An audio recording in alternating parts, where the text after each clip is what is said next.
Let's calculate 72.89 divided by 2.934 using log tables and some laws of indices. Solution.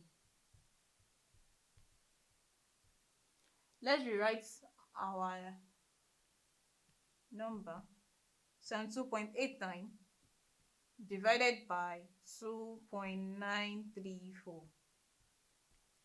To do this, we express the two numbers as 10 raised to the power of a particular value. 10 raised to the power of. Now to do that, we find the log of 72.89. Logarithm of 72.89. And to find that, we express this 72.89 standard form first, then we'll pick the integer as our whole number first, that is 72.89 in standard form equals 7.289 times 10 raised to the power of 1. So this 1 here becomes the integer part of the logarithm, point.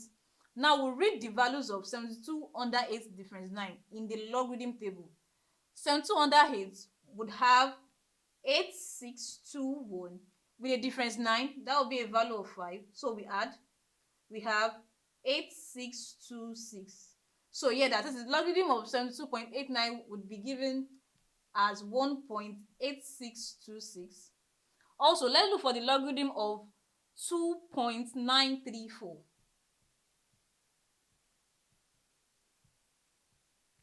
But first, to look for the integer part, we express it in standard form, and that is 2.934 times 10 raised to the power 0. So this 0 becomes the integer part, so we have 0.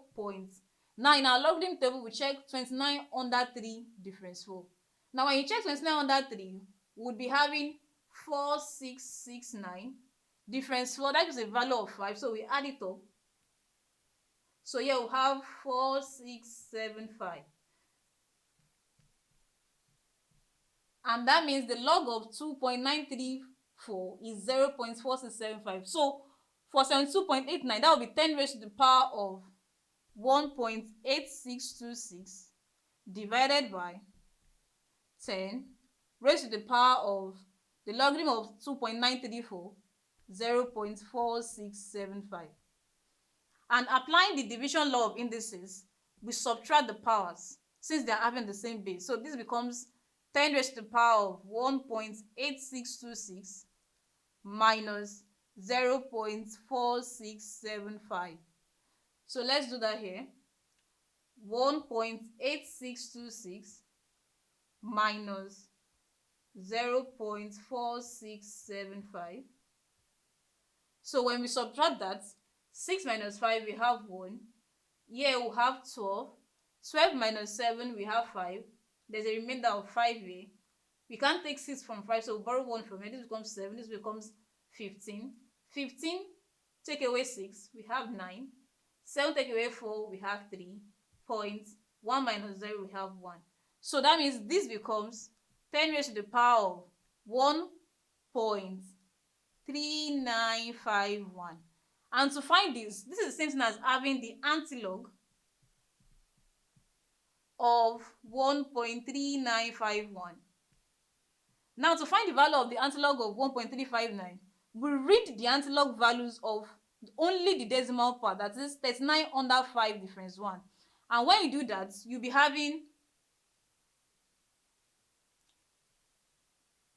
2483. Then a difference of 1 will give you 1. When you add it together with that, we have 2484. And to figure out where the decimal point is going to be, we have this whole number 1. So that means the decimal point will be after the first 2 digits, 1, 2. And that gives us our final answer, 24.84. Thank you.